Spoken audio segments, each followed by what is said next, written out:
Hello to everyone. I hope to find you all well. I am Athαnάsιos and I welcome you to the world of the Geomentorist. To be the first to hear the new episodes of the Geomentorist, you can follow the podcast platforms of Spotify, the YouTube channel, and as well as the social networks. The tonight's guest is Pawel Kowalczyk. He is from Poland. 7 years ago he decided to quit office job and start a life of a sailor. Not long after he noticed that a yacht is a campervan on the sea. This led him to getting a van to become a modern nomad both on sea and land. Pawel invite you to listen the part of his history, his some tips, his discoveries and his sailing stories which never ends. Hello Pawel, welcome to the Geomentorist Podcast. How are you? Hello, I'm good. I'm right now in Croatia. It's sunny, actually, still quite warm. And how are you? Oh, I'm fine. I'm glad you are here with me in this podcast. You are in Croatia. In which place exactly in Croatia? Today I'm in Beograd. As usually I'm changing the spot on a daily basis, sometimes on a weekly basis. But today from Beograd na Moru, which is Beograd by the sea. By the sea, near the seaside. Yeah, it's actually in the town name. Beograd. It's like the same in the Serbian capital, Belgrade, Beograd. Here is Beograd, so it's a bit different. Like Bajo, Grad means city, but Bajo here. I will start with some questions for you, and you must choose between these. So, Croatia or Malta, and why? Definitely Croatia. First, because I came from Poland, so it's Slavic country, and I feel much more connected to it. Malta was more as a interesting experience because in Malta you have influences from Arabic countries, from Italy. They have own distinguished culture. And actually Malta is similar to Poland because it's in the center of Mediterranean. So there are a lot of trade routes crossing there, and they've learned how to utilize this to trade not only goods but information. And in Poland is also in the middle of Europe. If you geographical place, it's close to Warsaw actually. So we have also many cultural similarities and influences, like both countries are Christian, very traditional, family-oriented.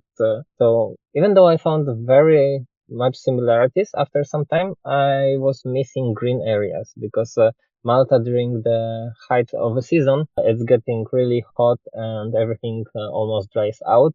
And it can be without rain more than 2 months. So first rain after the summer is usually in September. And Croatia, on the other hand, there are a lot of green areas. They're also more Mediterranean, like dried ones. But there are waterfalls, there are rivers. So there are parts when the nature is actually blooming and gives some natural shades. If you have to choose between sailing life or van life, what you will choose and why? I hope I don't need to choose because I love both of them. Although sailing life is on a different level because when you're sailing, then it's actually a floating apartment with cabins to sleep, with kitchen. I even have a story 2 times. There was pizza baked on the boat because there's oven, like everything like at home. Multiple toilets with showers. In a van, if you have properly designed van, you can of course install, but it's more like a camper. Then you can have proper toilet, but you have to go to with the waste tank, you have to refill water more often. Some of the boats can even contain 1 ton of water, so it's actually quite a lot. You can run generator, which is fueled by diesel if you have one,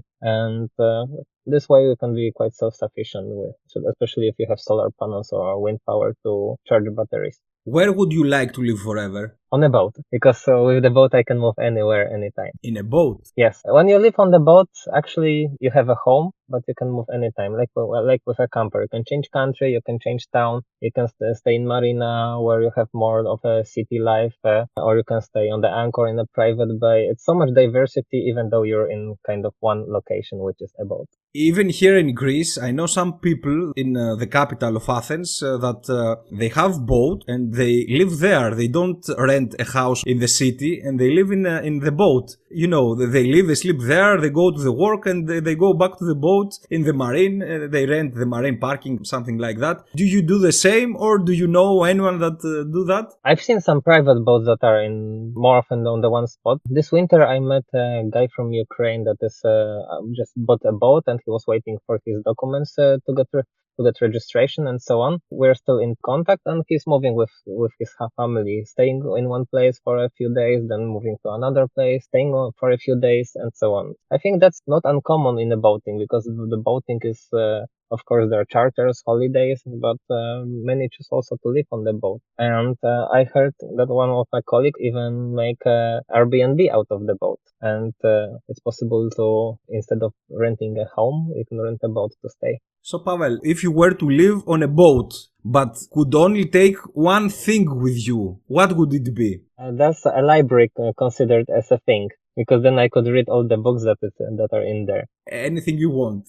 I would like to accommodate a library in there, so I could expand my knowledge in different ways. Because if it's a deserted boat and I will be there alone, it would be nice to at least gain some insight, some knowledge, and maybe be ready when somebody approach. Because if I will be on deserted island, there will be a little chance that somebody will drop there too. So, tell me about yourself. Where are you from? Where did you grow up? I'm from Poland. I'm Polish. I grew up in Szczecin. This is my hometown. It's northwest of Poland and actually only 90 minutes drive to Berlin. And at the beginning, I was thinking I'm gonna spend there my whole life as I was growing in high school, then university. And then I started doing day trips around, and my work was kind of expanding. Then I moved to city of Poznań for 3 years, and after that I just quit my office job, changed totally into sailing. The first season was... So before the first season about sailing, I want to ask, what is your background? What is your studies exactly? First I did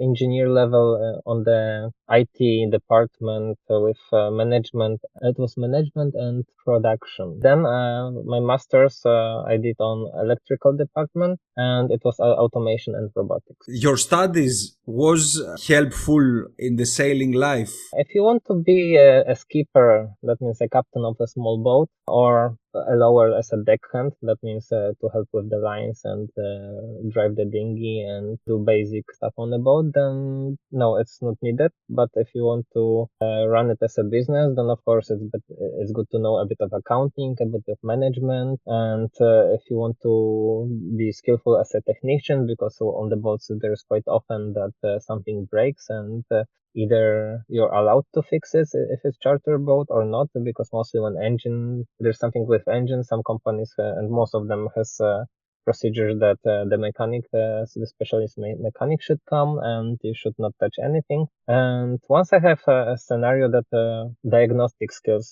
came handy, because when I was anchoring, my engine died, and after that the generator died. So I knew that it's not a problem with the engine itself, because generator was also running on diesel. I knew it was something with the fuel intake, and then I found some dirt in the tank that was from production, and I was in quite remote area, so we probably would have to spend more than a day waiting for some technicians, but in the end we managed to fix it within 2-3 hours by cleaning the pipes. Tell me about how you starting the sailing life. I want to mention that you are Polish, and the sea is in the north, mainly in your country. Yes. Your city is near the sea? It's 1 hour drive from the sea, but actually my city, my hometown is located on a lake that is 15 kilometers long, and I started sailing there when I was 9 or 10, because when I was 11 I managed to do my first level license, when we still have 7 degrees of the license. Now they simplify it to,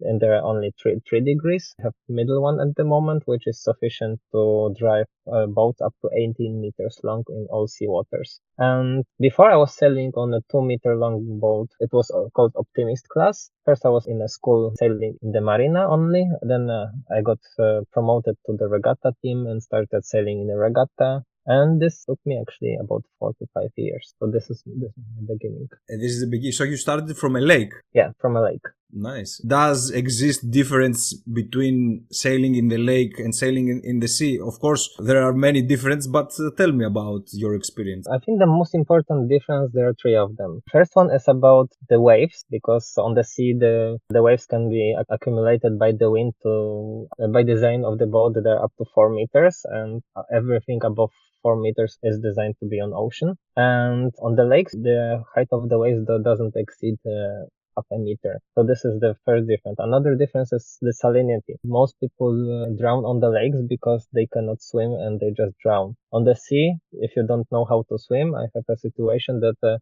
one lady was going from the dinghy back to the boat, and actually the dinghy floated away, and she stayed like in the middle, one leg here, one leg there on the boat, and she floated. She fell with a dress, with a handbag, and she was there just floating there doing nothing because it was enough salinity to carry her with head over the sea level. Another thing is about boat construction. Mostly on the lakes, you don't have boats with heavy keel, mostly with a blade or something, or blade with some bulb on the bottom. So either you have just a little of the weight on the bottom or not at all. So you actually have to dynamically balance the boat with people moving from one side to the other. On the seaworthy yacht, you have this heavy keel that usually weighs a ton or two. And this is counterbalancing the sails. So that's another difference. And also that's why the sea yachts less often can capsize because there's just too much weight to counterbalance. What about the skills? What skills a sailor needs? It's good to have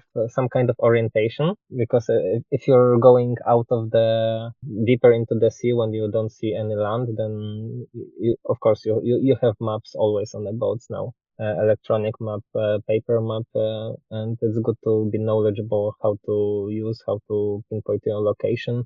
And right now with GPS technology, which is already quite old, it's very easy to navigate. But extra orientation helps in case of, let's say, some electrical failure. Of course, now all of us have mobiles, and there's also application on the mobile that helps you with navigation. It's good to just be knowledgeable about it. Arrive safe where we want or like fastest. Another thing, it's good to be observant because weather change sometimes rapidly, and it's good to know if something is happening because the sooner you know, the sooner you can find shelter. And for example, in Croatia, usually there is shelter within 1-2 hours of cruising. And if in the open sea, you just have to be prepared for heavy wind and to just endure it. So this is another skill that you have to have. It's endurance. It's more like physical. Because again, if there's some failure there's not enough batteries on autopilot, and you have to drive manually the boat, sometimes you need to do it for hours in the harsh weather, and it's quite demanding from time to time. Mostly the autopilot should work on because the batteries are charged from the engine, and this sustains the autopilot with a quieter to move the rudder in the proper direction. The only thing that you have to be aware of, for example, that autopilot just goes straight usually. More sophisticated autopilots can navigate, but the basic autopilot goes straight. No matter if there's collision, there are rocks in the front of us, it will just go straight. So that's good to know always. How many years work as a sailor? I started in 2018, so 6 years almost. Yeah, it's my 7th season. 7 season summer and winter together, or 7 season yearly? Usually I count summer because only from time to time I sail in winter. And for the summer, I usually start in mid-April, finish in mid-October. So it's 7 months. And then sometimes I'm going to Canary Islands for the winter because the weather is nice there. It's 26 degrees. The sea is quite cold there because of the cold current coming from Portugal and going this way. So the sea can be like 13-15 degrees, which is not so nice anymore, but the islands are so warm, and if you find a bay, it also can be doable for a swim. And of course, there's one more thing worth mentioning, that in Canary Islands you have also Carnival in February, and it's like second biggest after Rio de Janeiro. Interesting. I never been in Canaria, but I think in the future I will try to visit. Totally recommend because each island is totally different from another. There are many microclimates and it creates a lot of diversity in them. In this 7 years experience, what is your equipment? Before you start a sailing trip, what you take with you in your bag? Usually I take, of course, the phone, which serves me as a navigation. I have also applications for weathers, and usually I check 2 or 3 of them daily. And then I have anchor alarm app, which helps me when I drop the anchor. I set a radius on the map and it starts alarming me when I go out of that circle. And of course, power bank to sustain it during the night. So during the day, I'm charging power bank, and during the night, I'm charging phone from the power bank while sustaining the batteries for the anchor alarm to all the time have monitoring. And of course, it's good from time to time, even if there's a risk of the weather, it's good to wake up during the night, so you know everything is okay. After there was storm in Corsica that was developing from 23 hours in the night from Spain. And at 7 in the morning, it hit Corsica in August 22, and it makes many of the boats land offshore on the beach. So it was not in the forecast. It was hard to predict. So whoever will wake up early, he was lucky. And this creates my awareness that this is sailing. There are many dangers, although it does not happen often. It's always have prepared the lines, have prepared all the equipment. And back to the things I'm always taking with me. It's some storm suit so I can be warm and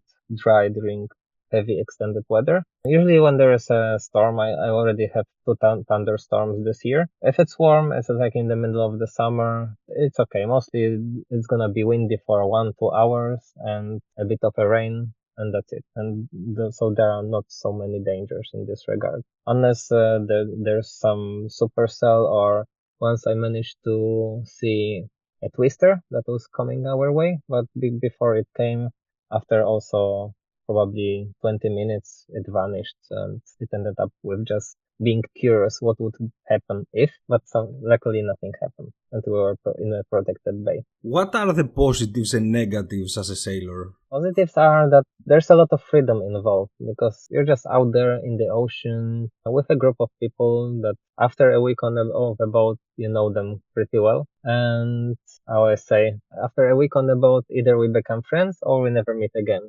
Because one thing is about being nice and friendly, but in the end, some people are more active, another more passive, and in the end, it's all about compatibility with others. We may like somebody, but we just have different personalities and we just don't match too well. So it's better to become friends from time to time than spend too much too often. What else? Of course, if you're sailing with your family, then your friends can visit you, or you can just park your boat somewhere and visit friends. Just a job, then you're mostly away from everybody all the time. So unless like my friends from time to time join me on one of my trips, and in the winter I try to visit them quite often, and mostly it's like 1-2 times during the winter. So this can be in longer time a bit problematic because you cannot have like weekly going out for a coffee because it's just impossible unless somebody can just join you for Saturday, because every Saturday there's a change of the charter, change of the boat. So mostly my weekend starts at Saturday at 10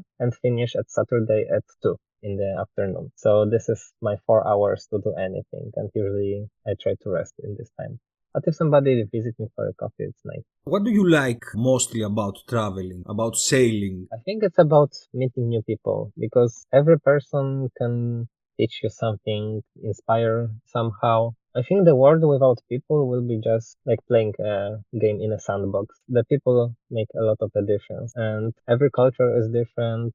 Even if we are within the same culture, some are more into arts, or more into science, and everybody has something unique to discover. And it's even more amazing if they're trying to discover themselves, what there's unique in them, and to nurture it. Which place or which places are your favorite?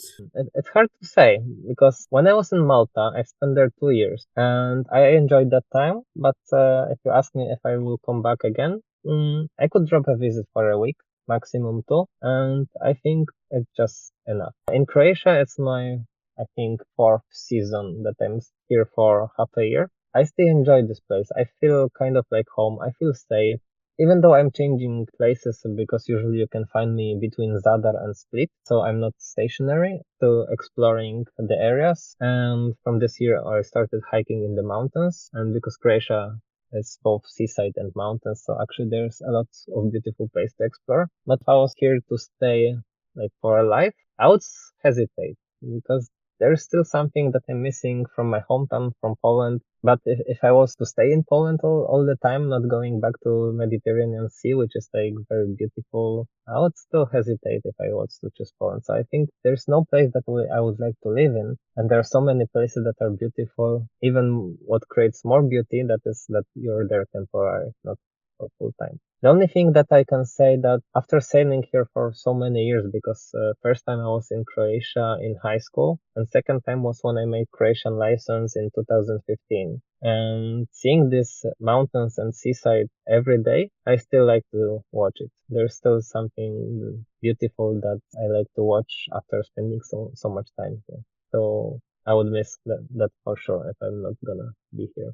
What are the difference between your trips? Oh, there are a lot of difference. Sometimes that there may be a company joining for a trip with own group or any other group like friends, families. So it's different when the company comes for integration to just sail together and have different kind of relationship than at work. And it's different when you have family with kids and they want to swim a lot and they want to just play around all the time. Another thing, there you can add different activities to sailing. You can have sailing with yoga or personal trainer, which would do training every day, or you can have a sailing trip with singer that will perform during the trip. And there's so much things that you can do on a boat. That's like if you have a home with a garden and you can make a barbecue meeting. Also on the boat, you can mount a barbecue and have just a grill party. If you have a bigger boat, you can accommodate even up to 20 people, maybe not for the night, but for the day to just meet up.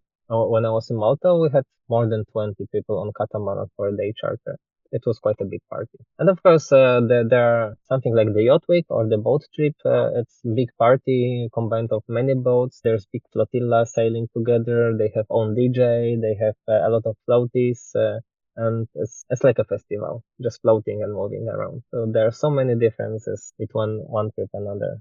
Of course, there are also sailing activities when you want more like adventure. If you want to go to North or South Pole, because I heard there's one boat going with supplies, and I think you can join one of those boats. So it's like winter sailing, which is totally different. I heard the story that on one boat, when they were sailing in the cold weather, like really winter cold, the ice was accumulating on the bow. So each morning, their activity was to go with a hammer to the front and hammer all the ice because it was too heavy for the boat to stay buoyant, and they have to do it every day to get rid of the ice to prevent sinking.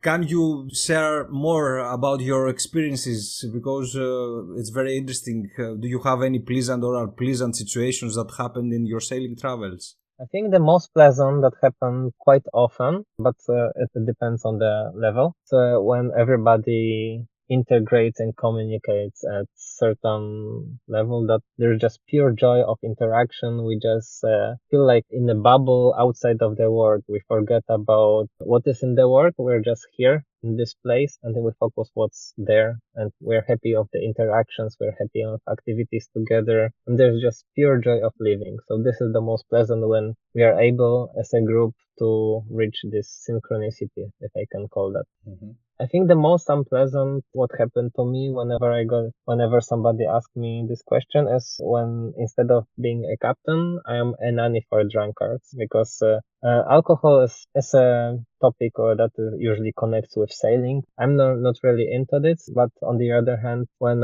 sometimes I got a contract from external company, you don't really choose who you are sailing with. You don't know expectations, and of course you can say no. But of course, everybody, well, maybe not everybody, but at least 50% of people are at least using alcohol in minority. So it's just kind of expected, and it's a tricky situation in this regard.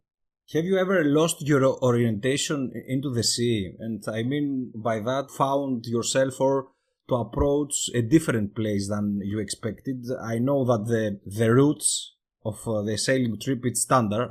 No, so far nothing like that happened.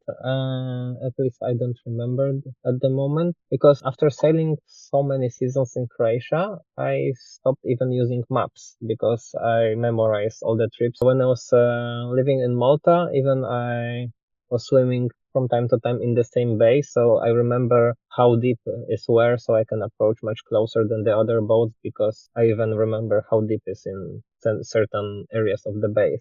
And of course, Croatia is much bigger than Malta, but because I start usually from Zadar to Split, which is 150 kilometers away, You could say for boat is 80 miles. That means its average speed of the boat is 5 knots, which is 5 miles per hour. That gives you 16 hours of sailing away. So in general, you can say that it's the same area. And when I find some nice spot, of course, I want to bring everybody there to share the location, to feel some local culture, or just to experience beauty of national park. After so many years of sailing, I try to have the must visit places. And if somebody joins me for a second or fifth time, then we can explore any other places which is not on the like tourist route. What is your opinion about artificial intelligence and the using it as a sailor in the boats, etc.? You talked before about the autopilot. Okay, this exists years now, even in the cars, even the boats. What else did you see about artificial intelligence, and what is your opinion?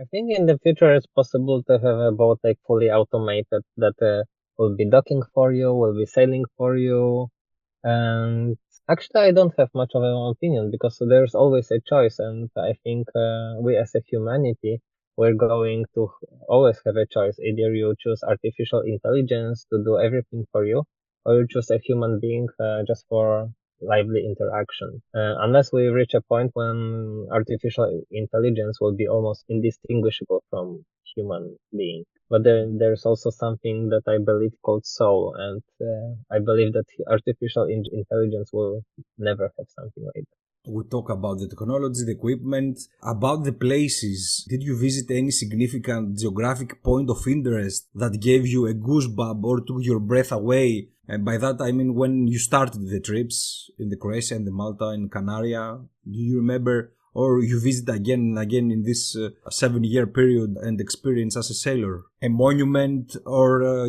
culture place or anything, or nature places? As for the nature, I was really impressed by the diversity of Canary Islands because sailing is not so easy there because in Croatia, mostly you have zero waves or very little waves. Canary Islands are already an ocean and because as I mentioned before, each island is very diverse. Usually sailing there, we do this way that one day we use all day for passage from one island to another, which takes us from 7 to 15 hours. And another day we'll just rent a car to go around the island, visit the spots of interest. It was really lovely experience to visit this diversity. What also heard that in La Gomera, one of the islands, there is language made by whistling. And this is how the farmers communicate in the valleys. So the whistle actually being carried as the echo in the valley. So it was simplified language, but it was enough to have basic conversation. So this is what I found fascinating.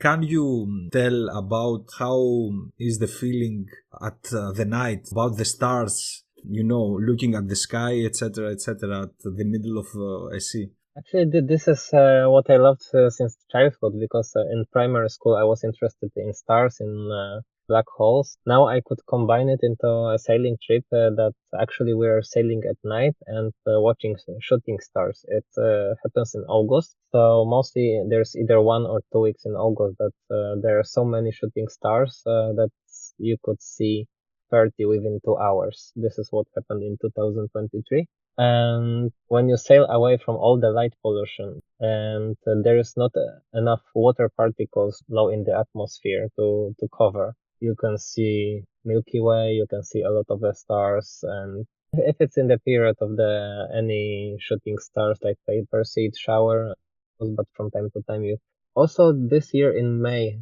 between May and June, we managed to see 3 shooting stars within 2 hours period. So there's always something happening in the sky, and there's certain beauty and mystery to this. To just stay there with all the space around you. If there's not much of a wind, it's just calm, and it's just you and the space and the company that you have on the boat. It's magic. What about meeting animals in the sea? By animals, I mean, dolphins, I don't know, in Croatia and Adriatic Sea, or in Malta or in Canaria, any different kind of sea animals? In Canarias, we could see dolphins every day, sometimes even 2 or 3 times a day because of the long passage. There's not many boat traffic, and they often approach the boats out of curiosity. In Croatia, I don't see them that much often, and that's because there's a lot of boat traffic, and especially on Fridays or on Sunday mornings. All the boats are on Fridays returning and on Sunday morning departing. So actually there's a lot of traffic. So I think that's why they're avoiding the crowded areas. On Fridays, one of the interesting things is on each Friday, most of the people go to refuel because you have to return the boat with the full tank. And sometimes you have to wait 2 hours in the queue to petrol station. This is also one of the experiences of sailing. As for the diversity of the animals, of course, there's a lot of medusas, and in Croatia, not so many, but on Malta, in the heat of the summer, there are 2 different kinds of medusas that I found. Actually, medusa is in Polish and French, and in English it's jellyfish. And there are stinging ones and there are not stinging ones. So the bigger round ones were not the stinging ones, but the smaller and more like octopus shape that leave the burning mark. And also, I even managed to see 2 times a tortoise. I think this is how you pronounce. It's a water turtle. Once it was in Malta near Valletta. Another time it was when I was sailing from Malta to Linosa, to small Italian island towards Tunis. Pawel, what is the best advice you have ever received? The best advice was the slower you go, the less damage you create. But there's also something called maneuverability, and sometimes low speed doesn't mean that we're going slow. It's about to have minimum speed that allows you to maneuver, and with windy conditions, sometimes it's not the minimum speed that you can go on the engine. Have you ever had a mentor, or you still have a mentor as a sailor, or in personal life? I think in sailing, I didn't have so much as a mentor because I have a few captains that instructed me in my life, and I met many sailors that were exchanging tips from time to time. And sometimes it was just how to differently hold the line or how to attach the line so it's more convenient, more safe, more fast. And this is what I love in sailing community, that everybody is so helpful. When somebody sees somebody in danger, they just rush there. No matter what happens to the equipment, they just rush to save life. And then if life is and health is safe, then we can think about saving equipment. And this is common in most of the sailors. Do you have any tips to share with these persons that want to be sailors? For sure, be brave and just try. And then after a few weeks, you'll see if it's for you or not. And if it's for you, of course, learn diligently. Don't give up after making mistakes. Because even though I started sailing when I was 10 or 9, I've been sailing constantly. In primary school, it was 4 times a week at training. During university, I quit for some time. I focus on studying, but now I'm sailing at least 15 to 20 weeks annually. Each year, I'm still learning something new. No matter if it's technology, no matter if it's some different approach to things or just some different observation. There's always something new to learn, like in life.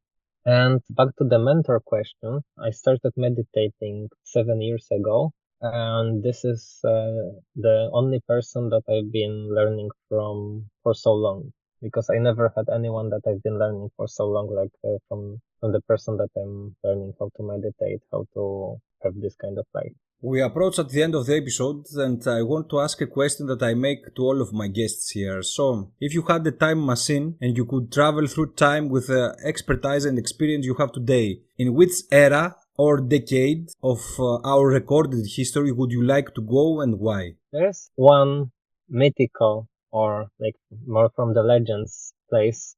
Not sure if it was in the recorded history, but I feel connected somehow to Atlantis. And when I was watching the cartoon when I was young, called Mystery Cities of Gold, there was one ship that has sails, but they could change into solar-powered sails. And it was something that I still remember until today, that this ship made so much impression on me. So in the legends, I heard that Atlantis was also a sailing community. They lived on the coast mostly, and this is what I would like to explore if there's a chance.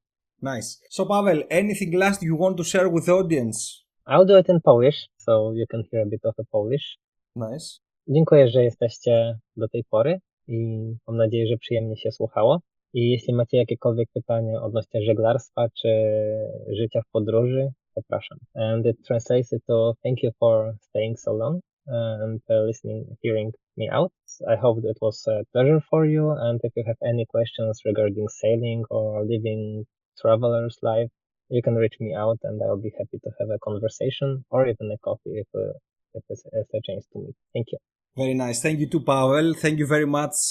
You was with me and with our audience, the Greek audience, and not only. Have a good trips, sailing trips, and be healthy and strong to your work and your travelings. Thank you, and you too. Have a beautiful life, everyone. Enjoy to the fullest. Be brave. Be brave. Thank you very much. Bye-bye. Thank you. Bye-bye. You listened another one episode of The Geomentorist, here where the combination of space creates synergies and interdisciplinarity. You can also support the effort of The Geomentorist Podcast by subscribing to podcast platforms on YouTube channel and as well as on social networks. Goodbye until next time.